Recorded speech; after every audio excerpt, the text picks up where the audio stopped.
So, good day, everyone. We're here for another episode of the DVD show. So, for today, we have a PBA veteran who's been playing in many teams the past few years, but now he's the current starting point guard of the San Miguel Beer men. And I'll now welcome here on the DVD show, Simon and Enciso. Thank you for joining me here on the podcast.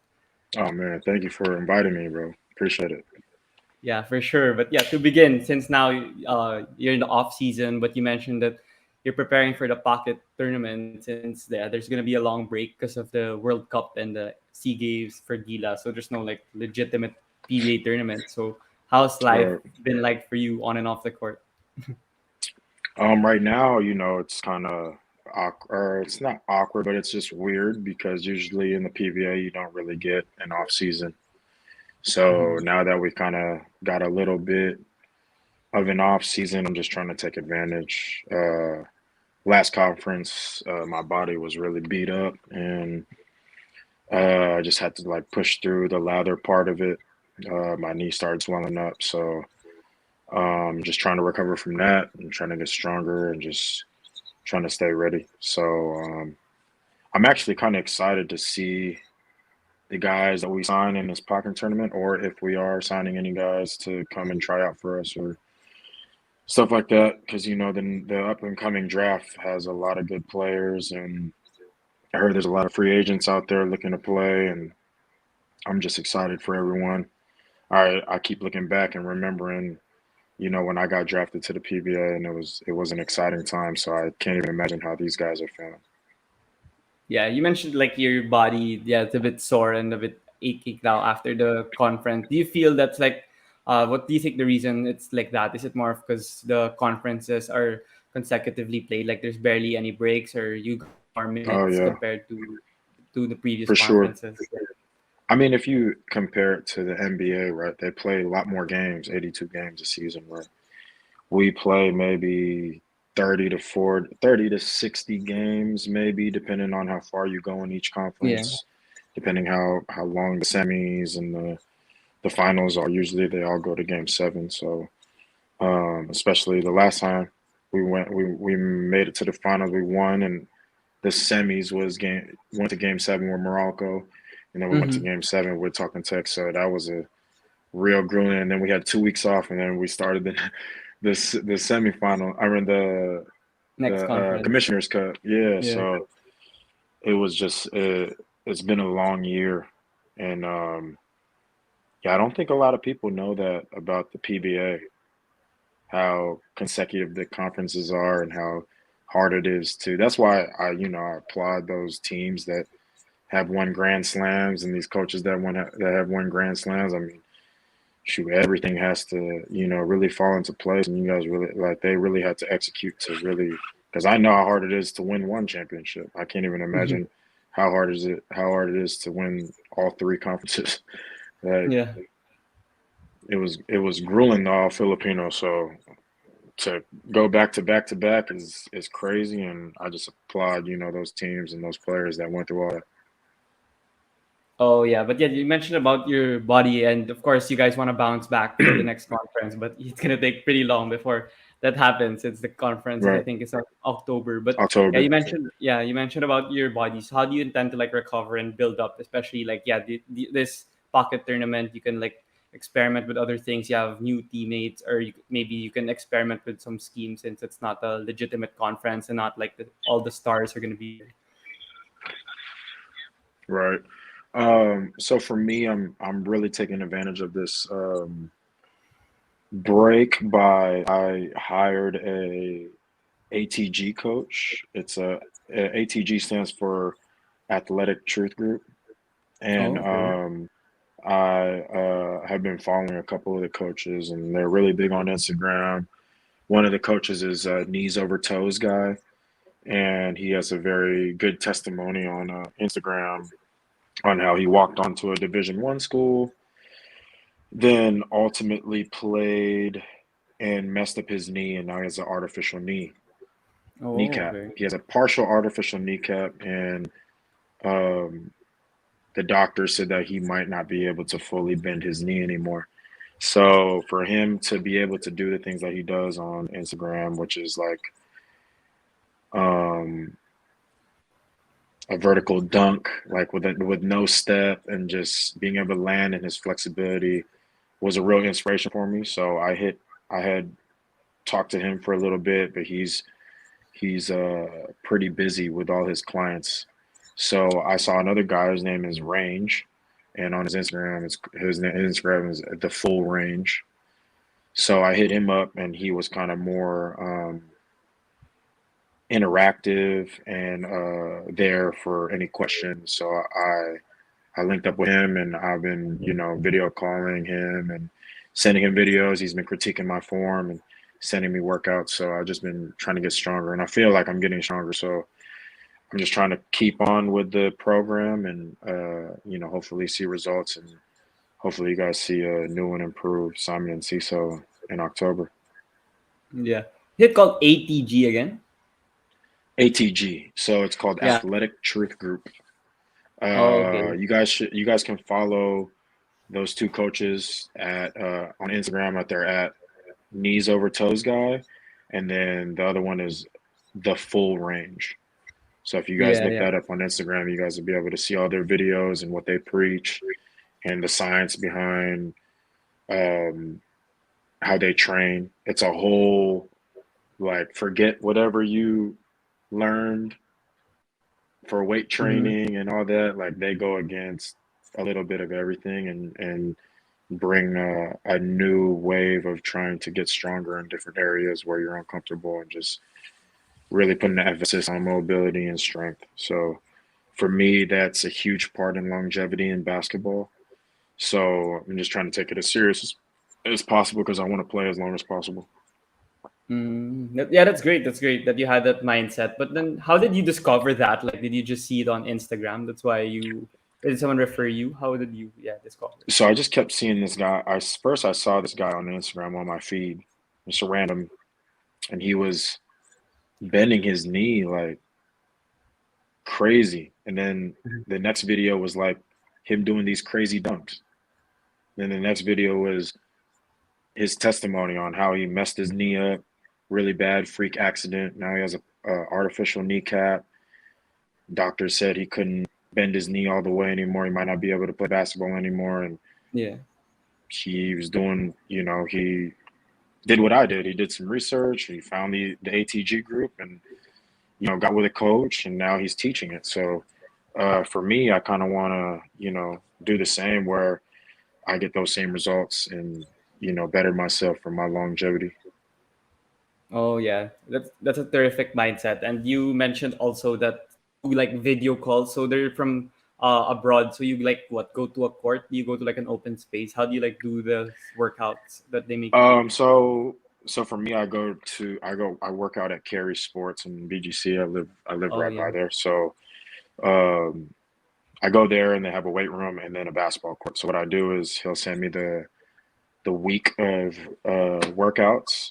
And then I'll send him videos of my form and how I'm doing them and how many reps, how many sets I could do. I'll send them to him every workout, and then he'll come back the next morning because I'm in the future for him. Yeah. Um, he'll come back the next morning and just critique all those videos, like slow it down, maybe circle like where I need to like fix my posture, or tell me I it looks good. I can add some weight now. So just little things like that. And then so yeah, I do that in the weight room, and then after I do that, I'm able to get shots up over at Cary Sports. So it's I got a cool little setup going on, and feels more professional because that's what if you talk to guys in the NBA, they probably have like 30 to 45 minutes of team practice, and everything else is you're on your own skills, Mm-hmm. therapy, whatever you need, just be ready for the game type stuff. That's Mm-hmm. pretty much how they work. But yeah, so I'm just trying to take advantage of my time off and make sure I'm Yeah. doing everything I can to help the team on my end. Yeah. But yeah, since you mentioned that you've been doing a lot of extra work, and yeah, that's critical now, especially in this generation of basketball. Because I know like before, others would just do random stuff before games. Like some wouldn't even go to practice, or they would be late in practice, but then it would be okay for some coaches. But then now people do like a lot of extra work because they need to have an edge over their opponent. So Mhm. in your career, was there ever like a juncture when you think that you could just win games or do well with your skills? And if ever that happened, like when did that mindset change that you need to do like these extra work and not just rely on team practice? That never happened in my career. Through the time I stepped, or through the time I got introduced to basketball from my dad, and my uncles, like that was like the main thing. Was like if you want to be good, you got to work hard. You got to put in the work. Like one of the biggest things someone told me is like you get in what you put in. Mm-hmm. So if you're putting half-ass stuff, I mean, you're gonna get half-ass results. But Yeah, yeah. I've always been the one. I mean, my teammates can attest to this too. Is like I've always been the one to get shots up before practice, or be in the weight room, or stay later and get shots up, or go through team practice and then nap, and then go to carry sports and get shots up. Like my confidence when I step on the court comes from my preparation. So Mhm.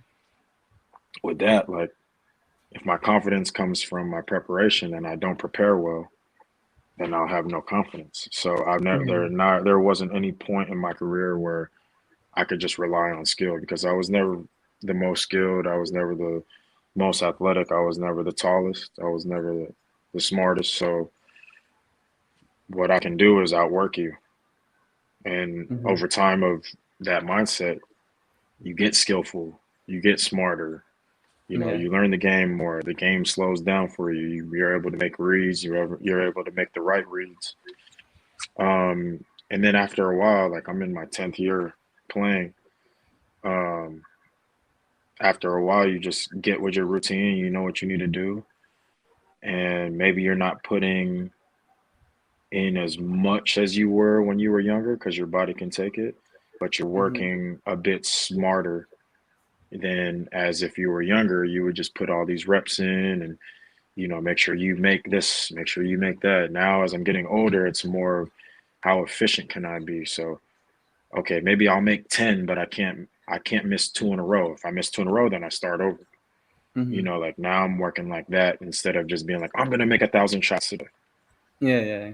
You know what I mean? So now it's about the efficiency, and it also helps in the game because if you miss two shots in a row, you know, people usually confidence goes down. But if you're practicing that, then you know that averages are going to average out, and then Mhm. the next shot that you take, you shoot it with confidence again, and you just know that it's going to go in. The next one's always going to go in. So, um, yeah, I mean that's what I can see from my 10-year career is just the difference. I've never relied on my skill, but the difference between how hard I've worked changed a little bit. I work smarter now.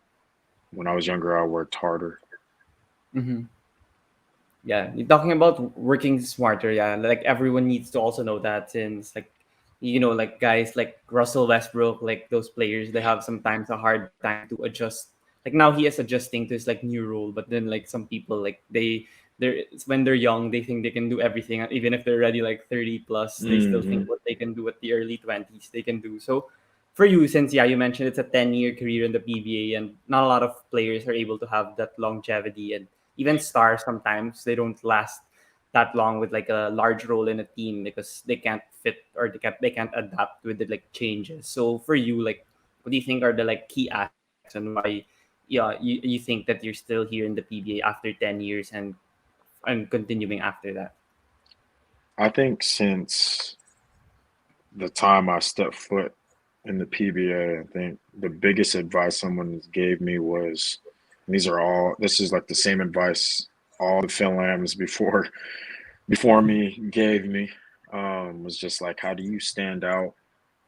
What makes you different between, obviously I'm Phil Lamb, so I grew up in the States, but both of my parents are Filipino. I have a Philippine passport Oh, and an okay. American passport.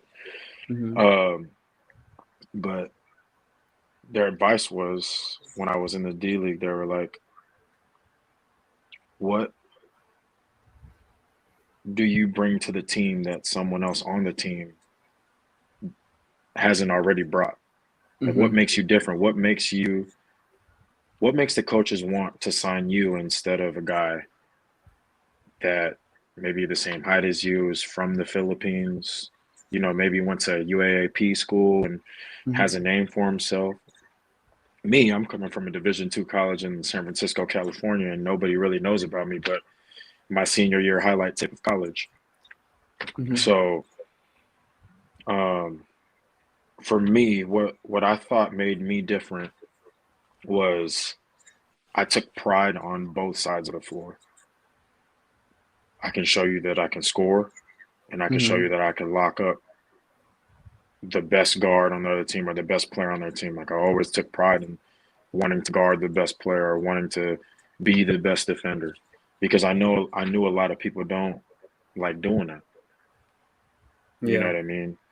Mm-hmm. For example, a great example was Scotty Thompson. When he first got Yeah. into the league, people were like, "Oh, he can't shoot." Yeah. But Tim Cone loved him and had never loved him. Why? Mm-hmm. Why is that? He can't shoot though. He doesn't. He can't shoot. He Mm-hmm. was getting double doubles like 10 points, right? His first years Mm-hmm. in the league, but he rebounds the ball. Yeah. He's smart. He has a good basketball. He has a good feel for the game. So he Mm-hmm. brings value in other ways. So for me, I saw that and I was like, I'm going to bring value in other ways as well. Let me be Mm-hmm. a knockdown 3-point shooter, a reliable point guard, and a reliable defender. Mm-hmm. And so each team that I went to, there's a process of where like you try to figure out, what that team needs to be successful. And every team I went to, that there was always a process for me to figure that out. Some teams needed me to be a knockdown shooter. Some teams needed to be a really good point guard and get everybody the ball. Some teams needed me to be a knockdown shooter and be a lockdown defender. Mm-hmm. And then I think there was only one team in my career that kind of just gave me the ball and was like, "Here, do what you do." And that Mm-hmm. was my rookie year when I got traded to Phoenix when they first Yeah. started as Phoenix Field Masters. And I Mm-hmm. was averaging like 5 3-pointers made a game, but I was taking like 11 a game. Like, Yeah. I've never, like in my other teams, I've never taken 11 threes. Like, it's just not in the cards for me. Mm-hmm. So after that, you know, even though I showed that I can do that, um, when you go to these other teams, you still have to figure out what they need. Like, even in the beginning when I got traded to San Miguel, I was coming from Blackwater where I was averaging like 25 points a game. And then when I got to San Miguel, they had Terrence Romeo, Marcel Lassiter, CJ Perez, Jericho Cruz, Chris Ross. Like, where do I stand? Like, where do you want, like, my first couple weeks, I was like, what do you want? How do you want me to play? Like, what do you guys need from me? And Mm-hmm. so the first conference or so, I didn't play much. Mm-hmm. Didn't play much.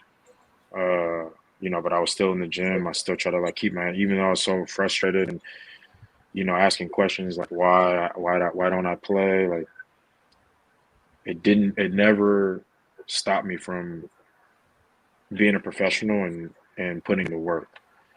So yeah, man, for me, like, I just pride myself on playing on both ends of the floor. And then with my new role here at San Miguel as a starting point guard, I just try to emulate, um, what Chris Ross has done over the years, being a defender, running the team, knowing when and how to get players the ball who need it at the right time, and then ultimately being a knockdown shooter when need to be.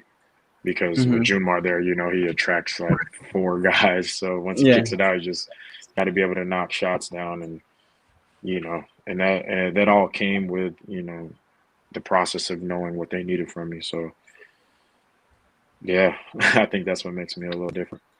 And Yeah. I mean, I feel like, I was leading the league in assists for locals, and up until you know we ended the playoffs, and then Scotty Thompson played more games as they went to Mhm. game six. You know what I mean? So get more opportunities to get more assists, and he kind of ran away with it. But yeah, man, I think it's just in my career I've shown that I could be a little bit of everything. And in my eyes, I feel like I'm one of the top point guards in the league. But, Yeah. I know a lot of other people and fans don't think so, but I could care less about what they think.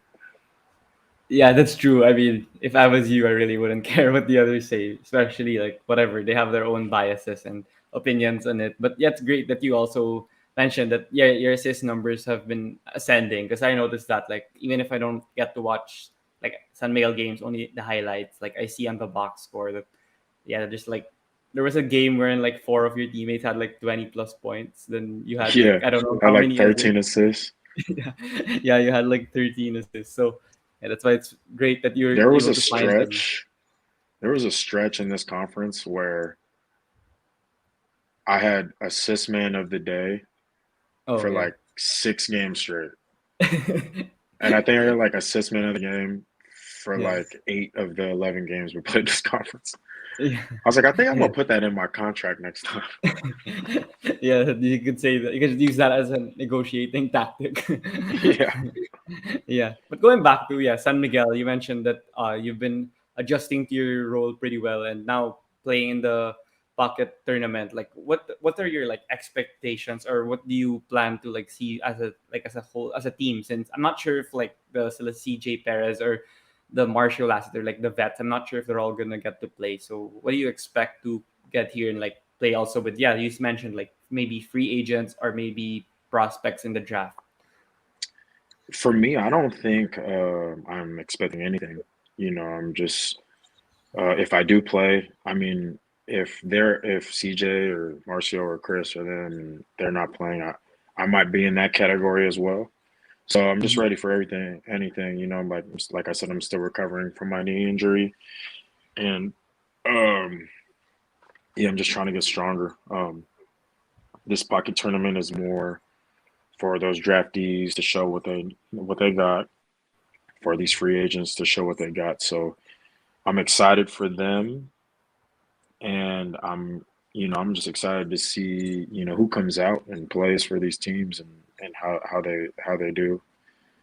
I'm a fan of the game, so um, I don't really know much about college out here, or like the players Mhm. coming into the draft and stuff like that. Like I know a couple Philams that are joining the draft, so I'm excited for them to kind of come out here and showcase their skills, because I know for most of them it's been a long journey of trying to get paperwork and things of that nature. So for me, it's more of a enjoy type of mindset for me, and just really using this time to get stronger and get ready to be professional, and be ready when my number's called. So that's my expectation, and yeah, man, I'm just excited to see how this PBA on tour plays out. Yeah. Are there any players that are training with you guys that are new that you could say or you're not allowed to say it yet? We haven't even gone back to training yet, so oh, okay. I think we start May 2nd, so it's Mm-hmm. coming up maybe a week and a half. Yeah.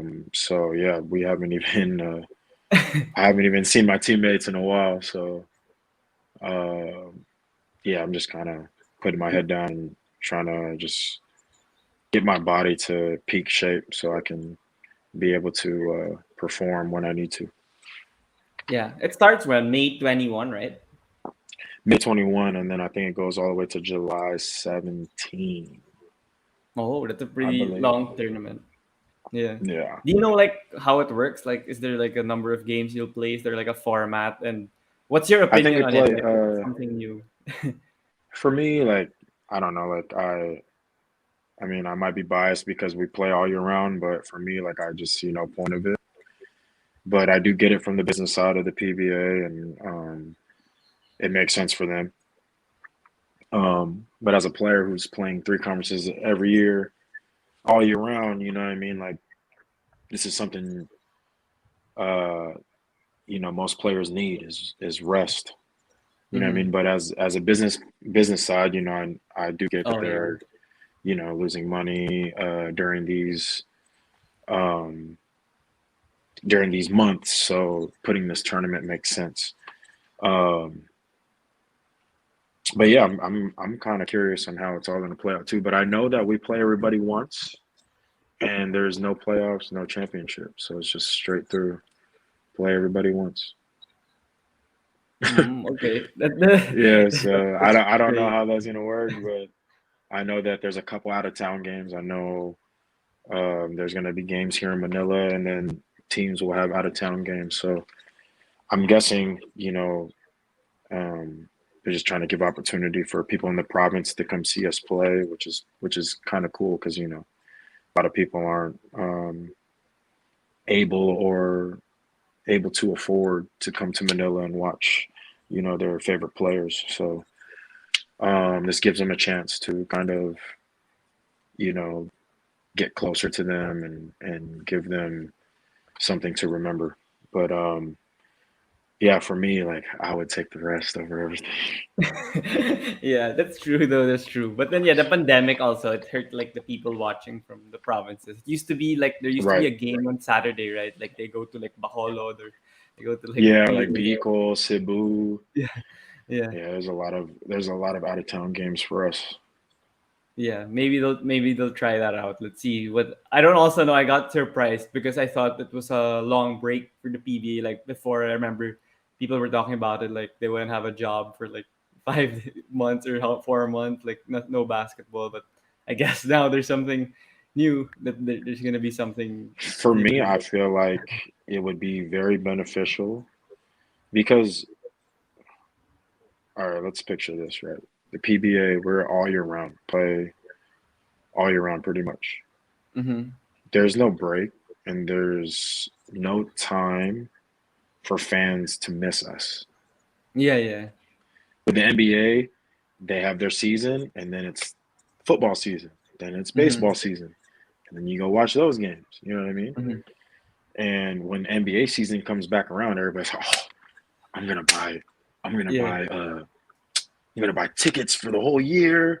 yeah, I can't wait to see, LeBron play, Damian Lillard, Steph yeah. Curry. I can't wait for those guys to come out, Kyrie Irving, and play. I'm gonna get tickets to watch them play. There's excitement because they missed Mm-hmm. us. With the Mm-hmm. PBA, we don't get that because two Yeah, weeks later we're gonna be playing again. yeah, So I think if they only made it maybe like two conferences, gave us a yeah. good like 3 month break, then started back up with the all Filipino and then another conference, then I feel like it would be more beneficial, especially for the fans, because it gives them a chance to miss us. And I don't know, for me, like I watch, I get a glimpse of different leagues in Manila, right? And the NPBL, Mm-hmm. they have so many fans at their games. And sometimes, luckily, I'm on San Miguel where they have a good fan base, but Yeah, sometimes there's no fans in the stands. yeah, yeah. I see Like, that. Yeah. like sometimes it's just depending on what team you're playing for or you're playing against, Mm-hmm. there's not going to be any fans there. But you can guarantee if you're playing Ginebra that there's going to be no Yeah, seats available, yeah, yeah. right? Um, but yeah, I watch those leagues. I watch the UAAP, even the NCAA. The stadiums are packed. Mm-hmm. Drumline, like it's crazy atmosphere. Like Mm-hmm. I, the only time I get that atmosphere is when I make it to the finals. Mm-hmm. Get the spotlight, right? Get the spotlight. You walk in, feels like you're really, in a professional Yeah. setting. Like, oh man, but they call my name out. Okay, let Yeah. me Yeah. let me put on my game face and run out there and be ready to play. Like those little things matter, man. Like, and then like in Japan or Taiwan, like regular season game, they have spotlight for the home team. They turn Mm-hmm. off all the lights, spotlight. They call out their Yeah. players, their imports, coaches, and all that. Like that, like as a player, like that stuff hypes you up. That stuff's like, all right, I gotta, you know, it's time to play. Like it's time to perform. So little things like that. I think that can be more beneficial to the league, just making it a more like I wouldn't say make it more like NBA. I'm just saying like, make it more like less routine. Like, Mm-hmm. like it's every game. We got a doubleheader. The announcer calls out, okay, coming to the court, San Miguel versus Terra Firma, Yeah. right? And then they come Yeah. out. If you're Ginebra, you get the loud cheer. Um, but like, there's no excitement before the game. Like, Mm-hmm. like turn off the lights and put a spotlight on us and call us out. Like every Yeah. game. Yeah. Why not? Yeah. Something, just something different. It's just my suggestion, but you know, I mean, the PBA has been around for a long time, so can't say that they don't know what they're doing, and they obviously know what they're doing. Um, but yeah, for me, like I just feel like that'd be way more exciting for me as a player. Come out there, Mm-hmm. spotlight, put the spotlight on you, have your family out there looking at, oh, like, hey, Yeah. he's really out there. Yeah. Yeah. But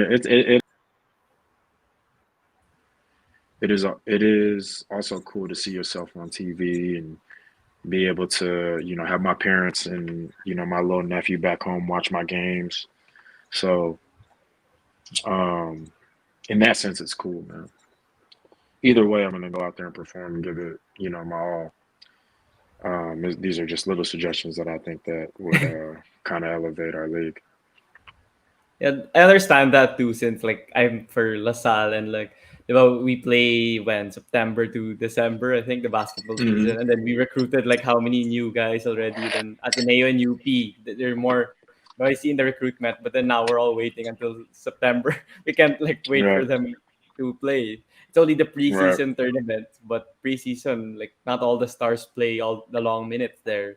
Play 20 for minutes sure. only. Yeah, that's why I understand what you mean. And yeah, I also with the leagues, like I hear from shows and or podcasts also that they suggest the two conference format, like also for Gilas. Like it's hard to practice with Gilas. Like I'm pretty sure you read the articles that some guys in the Yeah, finals they don't get to practice or whatever. But I'm not sure. Maybe yeah, it's like a business thing. That's why they still try to do the three conference thing. But I don't know. We'll see. Maybe they hear the suggestions of people like you or like in yeah, Power and Play, Nolly Yala, he's like the former commissioner. He also says like two conference format during his time. It worked out well for Gilas during his time. So I don't know. Maybe why not try yeah. it Because again? like even this time, like Gilas, I know it's only the C game. It's the C games, right? Coming up. Yeah, I yeah. know it's only the C games, but you have guys like Jamie Malonzo and Jeremiah Gray, Mikey Williams, who are supposed to be joining this team, Mm-hmm. but they, like for me, like if I was just played in the finals, like I want to go celebrate back home with my family. Yeah, If I just yeah. won a championship, like I want to go back home and celebrate with my mom, my dad, my nephew. Yeah. Bring back a ring to the house and bring back some jerseys so we can hang out. Mm-hmm. But then they can't because they gotta play Gilas now. Now it's more time away from family. Mm-hmm. So for me, I don't know. It's different. It's different for it.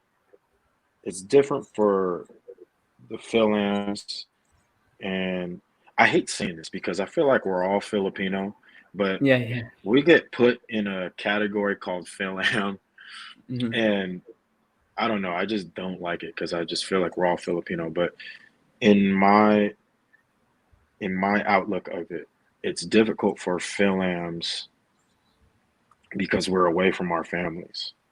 Mm-hmm. So after practice, we go home. We go home. We go watch TV or whatever.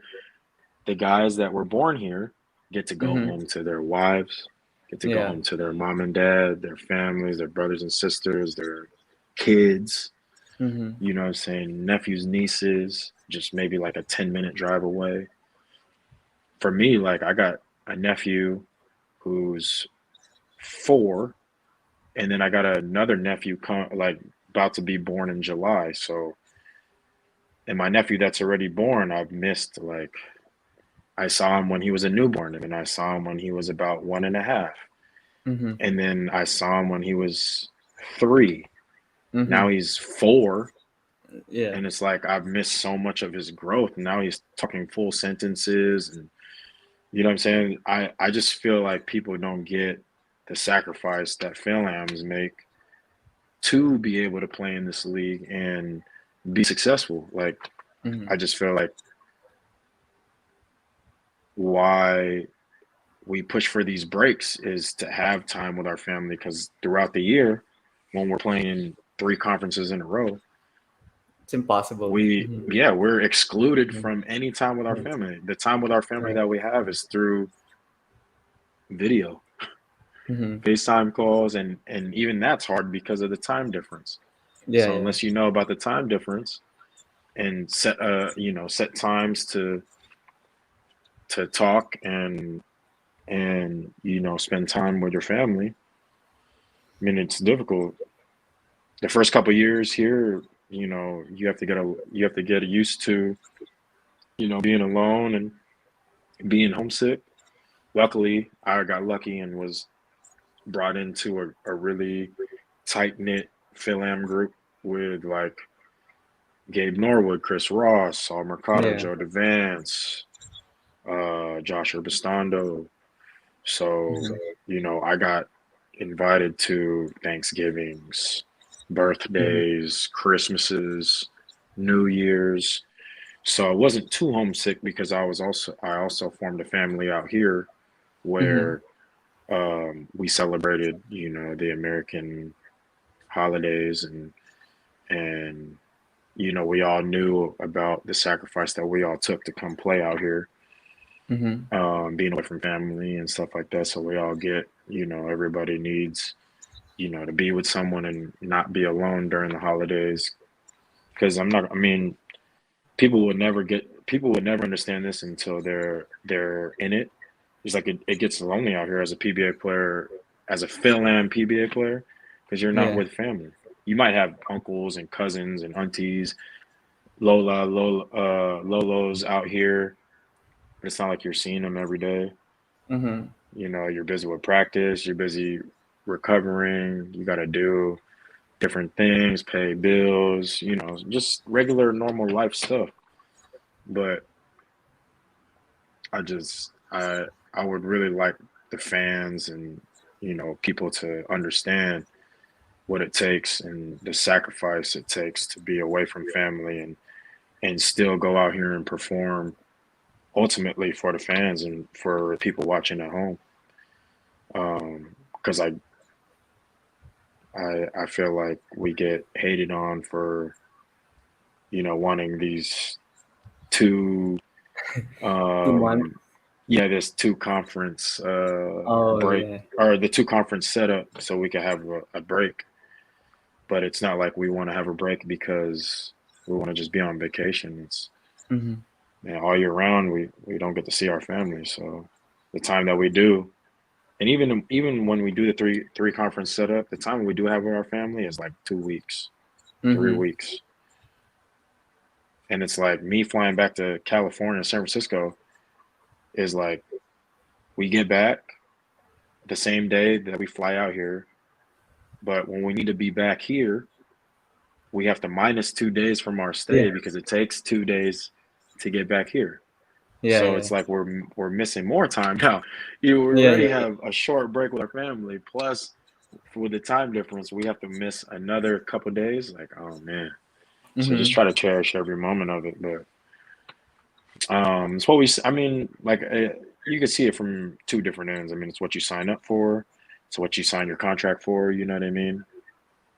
Yeah, I see it from both ways. I just hope that people understand the sacrifice that us fan lambs take to perform at a high level out here for the fans and everybody watching us.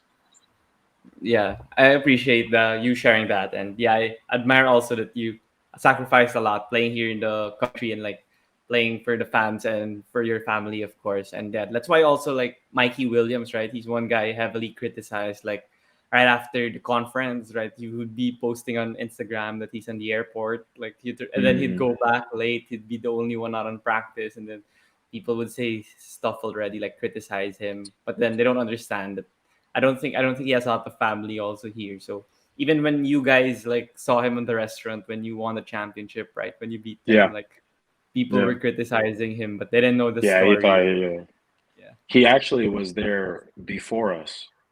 So Yeah, we yeah, actually crashed his party.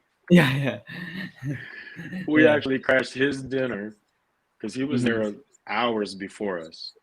Mm-hmm. And there's not many places open at 11 on a Sunday. Mm-hmm. Like he only had a few options, and most of the options are in the fort. And Yeah. obviously, where we went was a place where people go and celebrate as well. So kind of just wrong place, wrong time for him. But yeah, with him, even his thing, he gets criticized for going back home. Like people got to understand, man, you can never get time back. Mm-hmm. So, and I'm starting to learn that, like with the pandemic, losing my grandmother during the pandemic, like you don't get time back, man. You gotta spend your time wisely with your loved ones, cherish every second because you just never know what's gonna happen. Like tomorrow something can happen. I mean, knock on wood, Mm-hmm. I hope nothing does, but Yeah. in the back of your mind, you just gotta be mentally ready, like, like you don't get time back. So when you do have the time, reach out to your parents, reach out to, your cousins, your nieces and nephews, tell them you love them. And because, like I said, man, you don't get time back. Mm-hmm. Yeah. You don't want to look back and regret, like, dang, I should have went back home. I shouldn't have stayed in the film. I should have just went back home right after we won, or maybe, just take the fine and stayed a couple more days just so I could hang out a little bit more with my grandmother, or hang Mm-hmm. out a little bit more with my mother. And I think Mikey, I don't want to put his business out there, but I think Mikey grew up knowing that at a young age. So for him to get criticized for, his past experiences, he just values his time with his family. So Mm-hmm. I think it's wrong to criticize him to, yes, I get it, business standpoint of the team, and it's not fair to the other guys. But like I said, I think you guys got to take into account of the sacrifice that Phil Lambs take to come play out in the Philippines. Like, I Mm-hmm. think that just gets overlooked a lot. But for me, like I try to be professional about it. If I do stay, then I'll inform my boss, and if they want to find me, they can find me. But um, yeah, I think as I get older, I'm just really starting to understand the value of cherishing time with loved ones. Yeah.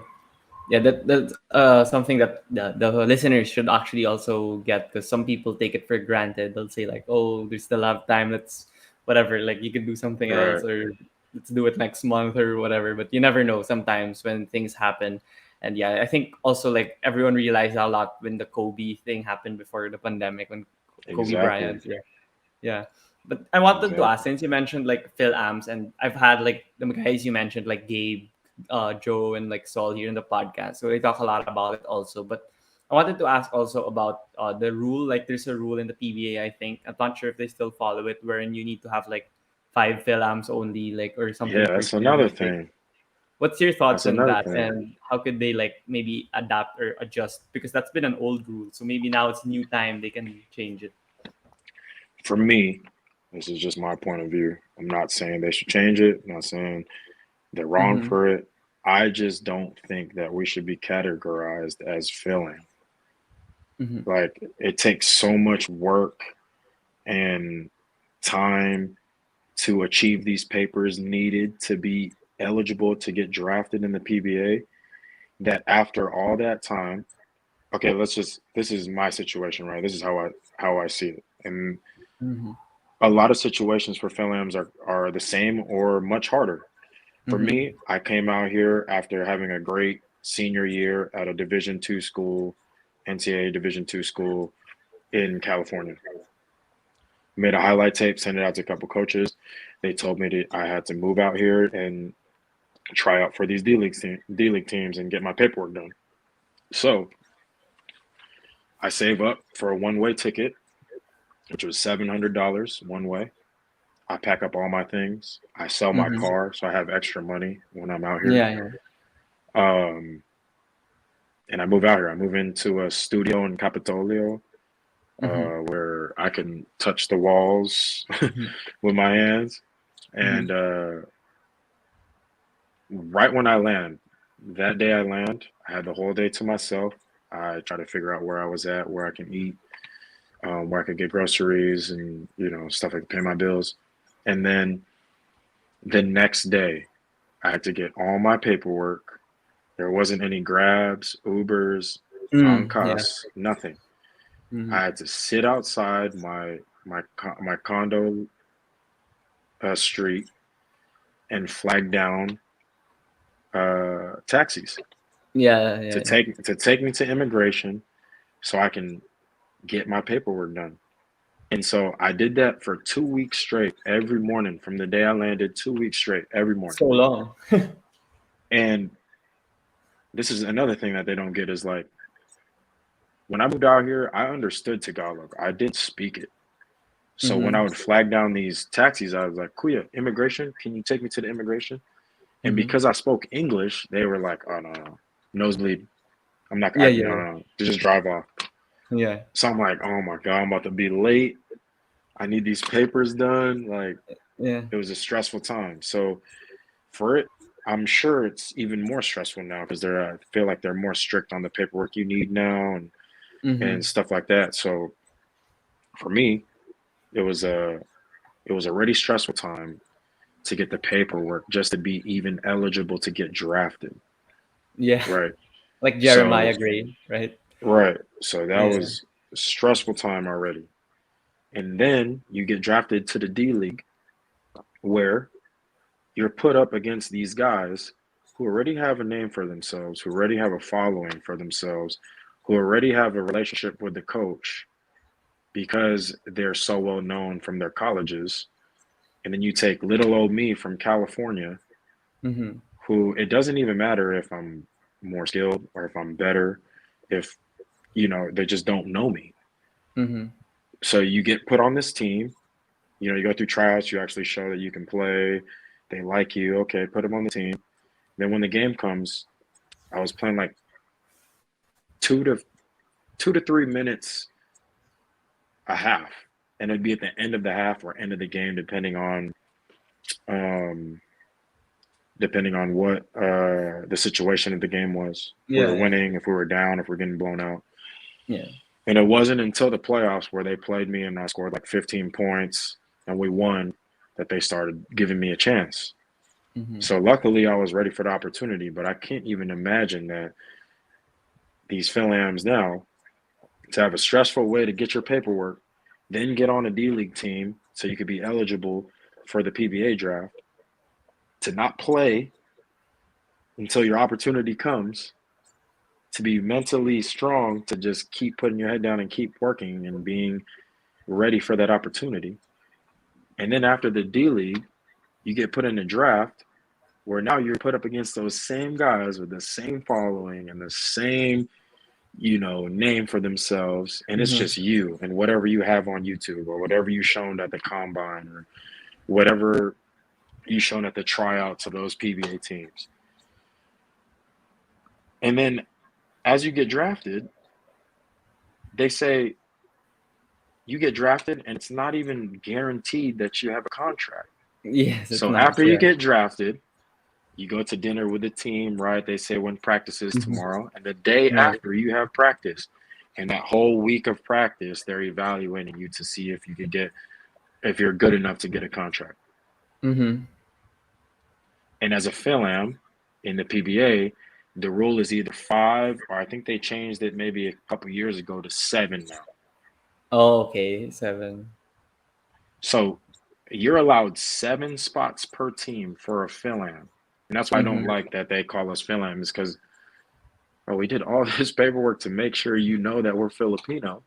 Yeah. And then we get categorized and then get cut more opportunity to make the PBA. Mm-hmm.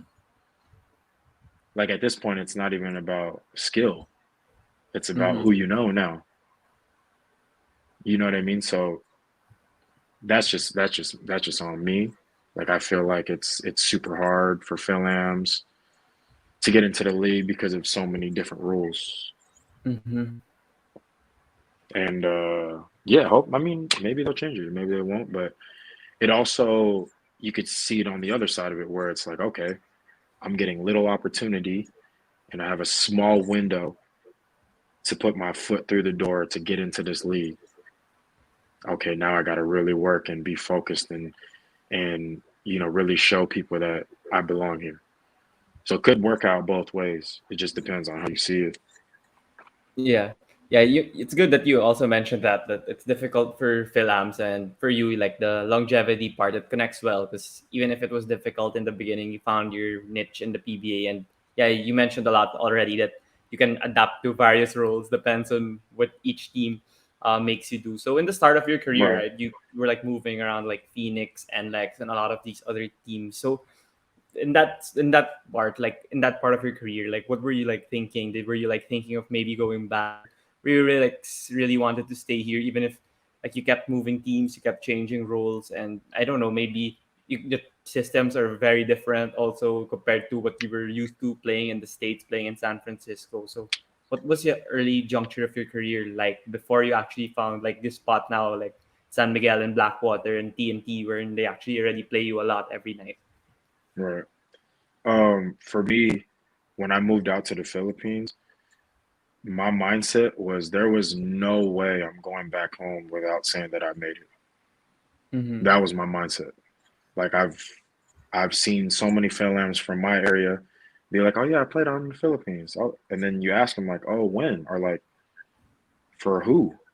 Mm-hmm. And they're like, and they played for like maybe like a 1 week tournament with like some team that I don't like, that's not even in the PBA or something. You know what I mean? Yeah. Like I didn't want to be one of those guys. So my Mm-hmm. mindset was always like, no matter what, no matter what, you're gonna make it in this league somehow. Mm-hmm. No matter what, your work ethic is gonna take you to be able to play in this league for years and years to come.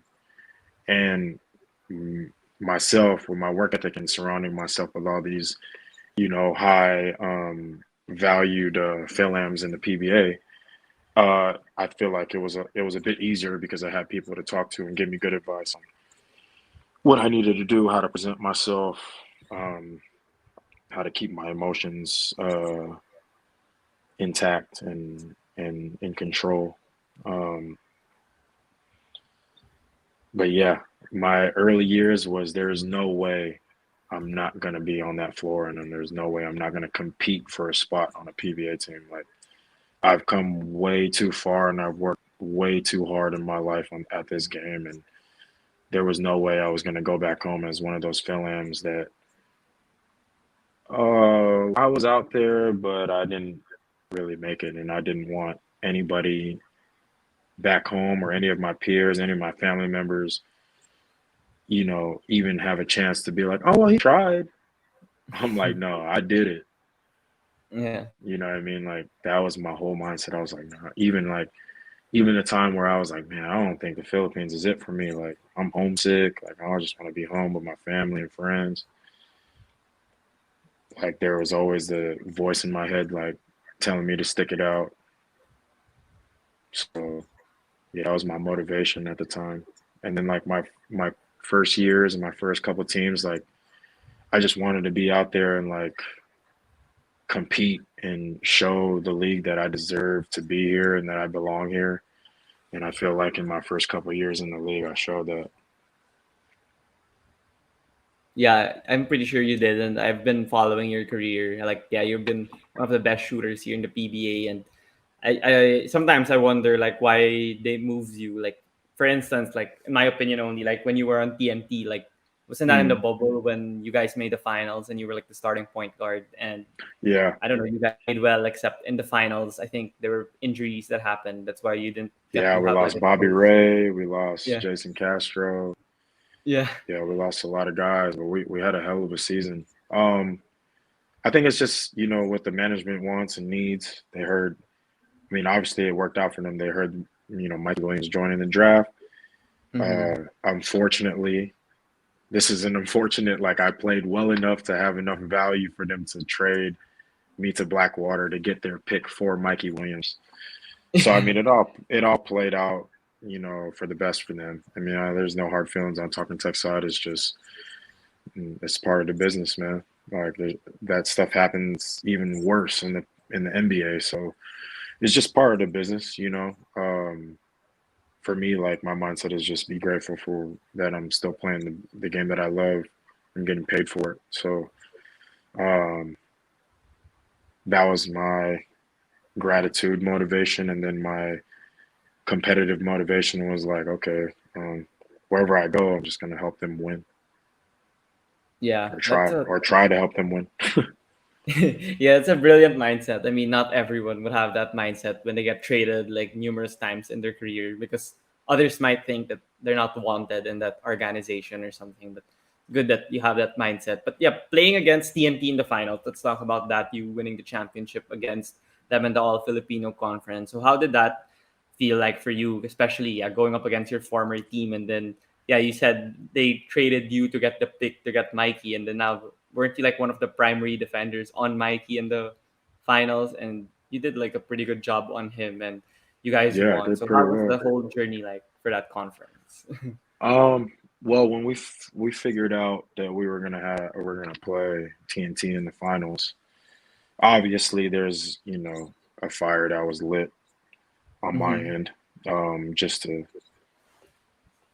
It gave me an opportunity to show um my value, Mm-hmm. and it gave me an opportunity to flip it in my own head to compete for myself and to show them that you know I could have been a huge part in their success as well. Um, so yeah, I mean, me and Mikey, we're like brothers, man. Like I'm that's my boy, man. I would you know I am so proud of him and what he's accomplished, especially this last championship. Um, but I didn't do it alone. Like when we won, I didn't do it alone. It was me and Chris Ross, taking turns on Mikey, and um, when he was guarding Mikey, I was guarding Jason. When he was guarding Jason, I was guarding Mikey, and we kind of just had a good relationship to where like, all right, bro, like both of our mindsets were defensive mindsets, and we're like, we're not gonna let these guys, you know, get going. And Mm-hmm. it obviously worked out for me and Chris, and Chris really brought it home for us in Game 7. I think Game True, yeah. 6, Game 6, I kind of heated up, and me and Marcio kind of made it rain in Araneta to push it to a Game 7. Yeah. And the beginning of Game 7, I came out hot again, scoring four threes in a row. Mm-hmm. And then, yeah, Chris, Co, and CJ, Jumar kind of just took it away in the fourth, which they should. Those are our main guys that have been there before. I've been there before as well, but this is obviously my first championship that I've won. So um, it is definitely a good feeling to win that one, especially against Talking Ticks. But like I said, there's no hard feelings against Talking Ticks. I just kind of use that situation as motivation to kind of push me through and take it to next level. Yeah, that was a fun series for me. Like, yeah, watching it, yeah, reaching the maximum, which is 7 games. You mentioned a lot about Chris Ross, and yeah, since I follow the PBA a lot, like I noticed that Coach now, like Coach George, like he puts you as the starter. Like I'm not sure when that started, when what game or like what conference, but then before it was Chris all of the way, then now it's you. So maybe does it help also that your relationship is close? That's why it's fine. Like if you start or if he starts, like there are some teams like Golden State now, like Draymond, some came off the Mm, bench last game, and then Andrew Wiggins came off the bench in game one. Like they try out stuff, and but they have a solid foundation, so there's no, it doesn't matter. But then for other teams, I'm pretty sure you know that if like someone's coming off the bench, he's been the starter for like 20 games, and then right. he's gonna get pissed or he's gonna like throw a tantrum. So for you, how did you guys adjust now that you're like the starter and yeah, you've been flourishing like you mentioned with the assists this last conference? Well, with me and Chris, like we have no ego. Like it doesn't matter who starts. As Mm-hmm. long as we get our chances to compete out there, I think we're gonna be okay. Um, with him, he kind of acts like the big brother, you know what I mean? So I go to him, Mhm. or he whatever he sees on the court, he'll pull me aside and be like, "Hey man, you gotta look for this. When you play defense, play it like this because you're giving up." You know what I mean? Like just little things like that. And then so for him, I've learned a lot from him just being teammates with him. Um, and for he's been the starting point guard of this organization for a long time and won 9 championships. Like Mhm. if he starts over me, like I'm okay with that. Like Mhm. I have no ego towards it. I don't think I should start. I don't think that if I start, I play well. Like I could start, I could come off the bench, and whenever my name is called, I'm ready. Like doesn't matter if I start or not. And I think he has the same mindset, so it just works. Um, and basically, our mindset is whatever it takes to win. So as long as we're winning, like we're good. Doesn't matter who Mhm. starts, doesn't matter who plays, doesn't matter. Like as long as we're winning, we're good. Yeah, that's the mindset that a championship team should have. That's why, yeah, you guys continue to win championships, despite like a star-studded team. Like people say, like too much star power. Sometimes it's not a Mm. good thing, but it's not been a problem with San Miguel. So yeah, I wanted to also ask you on that. Like, yeah, you mentioned that you were put in that team, and there were like a plethora of guards who were Yeah. talented, also like you, and you did like what's my like primary role here. So what's been the key? Like from San Miguel, like ever since you came there until now, like there's been a change of coaches already and stuff like that, but the foundation still like the same with Junmar, Chris, and yeah. What's your opinion on why you guys continue to flourish despite like yeah some star-studded teams don't really win, and then but then you guys you do. I think for us, the new guys that have come in, I think the biggest thing for us is that we've learned to adapt with those guys. So we understand that they've won 9 championships. We understand that they're the guys of the team, they're the leaders. And for us, we just try to bring our talent and skill and competitiveness to the team and work on, just kind of working with them. Like it's for me, the biggest thing for me is I never came into the team thinking about competing with Chris or Terrence or whoever was at the point guard spot. Like for me, it was just about okay, who's or what can I do or what can I bring to this team to help them win, and then I let the coaches decide who should play or whatever. You know what I Yeah. mean? Like for me, it's that part of the game isn't up to me. So what I Mm-hmm. can control is myself, what type of teammate I am, um, how I play. So with that, that's what I try to focus on. And obviously, like I said, different teams asked different things from me, and San Miguel they just kind of needed a point, like a true point guard that knew this, that could know the system, get the ball to the guys when they need, and then be a knockdown 3-point shooter. And I think I fit in that role pretty well. Yeah, that's for sure. And yeah, I hope that you continue to do well in San Miguel and still continue improving and compete for the championships in the next conferences. But how about Coach Lay Austria? I wanted to ask you about him. Like you guys won the championship, like yeah, with him, and then not sure what happened, but then yeah, there was a sudden coaching change, and I have a feeling, like in my opinion, that based on what I read on social media, that people like have a wrong perception of him. Like he's won so many championships, but sometimes they just say he won because he has Junmar, like it's a cheat code, or they don't really give him Mm. credit, even if there's only a few people, few of those diehard PBA fans that or those PBA fans that would give him credit. So, what do you think's wrong about the perception, and really, how is he really with you guys, and like as a person, like even off the court? I mean, as a person, he's probably one of the most caring guys. Like he's a good guy. Mm-hmm. Uh, Ever since I've been on the team, like when I had COVID, he would text me like, "Hey, son, I heard you caught COVID. Are you okay? Is everything okay? You need Mm-hmm. anything? Stuff like that." Or like if it was my birthday, he would always text me "Happy birthday." Mm-hmm. When he got changed and I started playing really well, after a couple games, he would text me and say, "Congratulations on the win. You're playing really well. Keep it up." Um, for me, I didn't get to know him too well because of the short time I did have with Yeah. him. Um, but I think that the long, gruesome years of championships and competing got, just kind of took a toll on him. And I really believe he just got kind of tired, like coaching for so many years and doing the same thing. Like, it could get tiring, especially For the way sure. we play. Like, we don't get much time off. Yeah. Especially Totally probably the said. coaches. The coaches probably don't get much time off either. They have to be at the gym the Uh, same time we do. So, um, I think he just got a little bit too tired, or he just kind of needed a little break. But as a person, like he's never done anything wrong to me. yeah. That's great to hear from you. And But yeah, go and go like ahead. with the the coaching change, like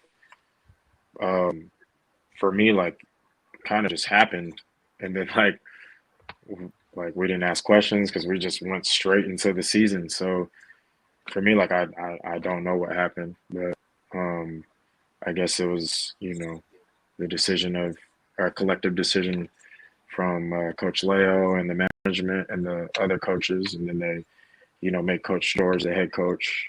I'm sure Coach Leo talked to him before he took his leave and informed him, but yeah, so I really don't know what happened. Like as players, we kind of just had to go with the flow because we were straight into the Commissioner's Cup after that.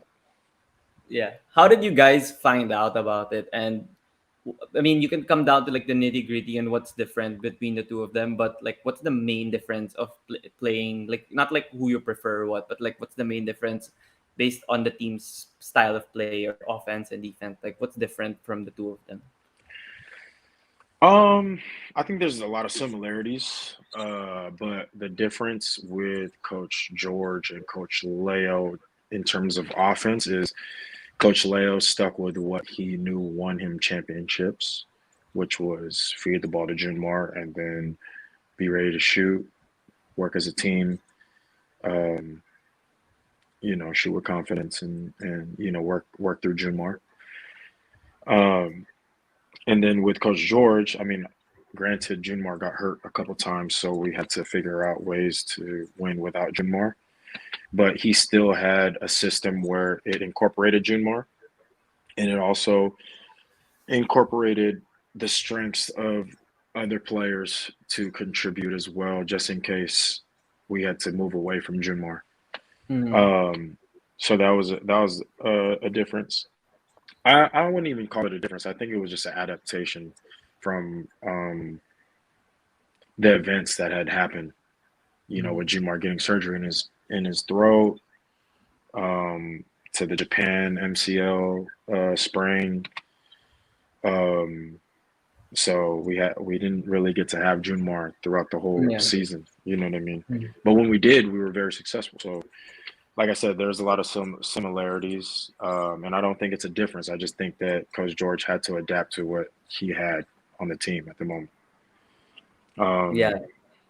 But yeah, Yeah, that's. I hope that you guys continue to adjust, and it's something new that I get to see from you guys. Like their rotation changes sometimes. Like, he tried to change some stuff. Like, of course, during the Ginebra series, like the recent one, since that's the one I remember off the top of my head. Like, yeah, it's really a adjustment period for you guys, and yeah, hopefully it's a big bounce back here. So yeah, thank you again, Simon, for joining me here in the pod. And before you go, I want to ask like these general questions I ask my guests before they leave, and one of it okay. is I'm pretty sure you know that you watch the NBA bubble, the NBA, and then like in the bubble, that's where the players became more vocal and like social and political issues. And yeah, you mentioned also that yeah, Filipinos they're more like shy when it comes to these things. They're not that vocal. But then like Mm. in the elections and the pandemic, like people became more vocal on their opinions and their sentiments and these things. So you as an athlete, like as a basketball player, would you suggest like for people to like use their platform to amplify their voice like as a player, or were you would you suggest like not really, like what's your opinion on that, on how social and political issues can like intertwine with sports? I think there's a way to do it, But here in the Philippines, I just feel like it's a little different. Mm-hmm. I feel like in the States, the NBA players are able to do it because the way it's all set up is like people look up to them, Mm-hmm. and they're idols of some of the government officials. Yeah. You know what I mean? So they do take their voice into account. Um, I just feel like here in the Philippines, if you're not like a Manny Pacquiao or something of that stature, Yeah. um, I would even throw in like if like a LA Tenorio, like if you're like that, then maybe you could Mm-hmm. use that your platform. Mm-hmm. Like a Mark Kagiwa type of player, like people who like really have influenced the game, or like Jimmy Alapog, stuff like that. Mm-hmm. Like those players, I feel like have a better chance of voicing their opinion and having it Yeah. actually heard Yeah. than a player like me who's Mm-hmm. won one championship and like been on several teams. Like I just don't feel like the government or um, people in general, Filipino people in general in the country would even care about what I would have to say about anything. Yeah, yeah, that's right though. I understand what you mean on that, and yeah, that's great that most of my guests also like share the same sentiments as you. So yeah, for the next question, like, what if you had the opportunity to have dinner with 5 people, dead or alive? Who would you invite on that dinner? Dinner with who? 5 people, dead or alive. 5 people. Oh, 5 people, huh? Uh, Jordan, Yeah. uh, Kobe, um, Bill Gates, dead or alive, huh? Hmm. Uh,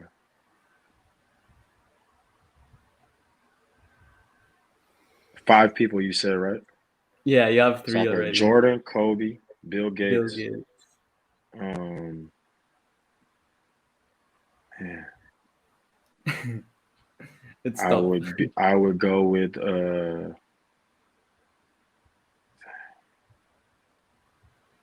Gandhi. Okay. Yeah. Um, and then I would probably have to go with um, let's say all-time favorite. I would have to put my all-time favorite celebrity crush, and that's Shay Mitchell. Oh, okay, okay. That's a great list. It was tough for you to cut it down to 5 among all the So people. I would pick top 2 favorite basketball players, Mm-hmm. right? That Yeah. I would pick Jordan and Kobe just because I want to pick their brain about the sport. I Mm-hmm. would pick Bill Gates to pick his brain about business, how he Mm-hmm. became successful. Gandhi to pick his brain about just the spiritual aspect and emotional aspect of how he can control um, and be, one with everything. And then, Shay Mitchell, so I get a chance to talk to her one on one. Yeah, yeah, that's great, great, great list, great list. But then, yeah, for the final question that I ask my guests, like, since you know that I invite all my guests through like social media or email, since I'm still not like in sports media, like I'm trying to get there. And who would you suggest that I could invite here in the podcast that would have like a great story to tell, or they're just fun to talk to about sports, like not only basketball players, like you could suggest other athletes as well, like who are just random people off the top of your head that you could suggest? Um, I always suggest people to have Joe Devance on their Yeah, podcast. He's just yeah, funny. He'll liven yeah. up the podcast with just his energy. Mm-hmm. And then maybe I think who would be good? I think my good friend Vange Albano.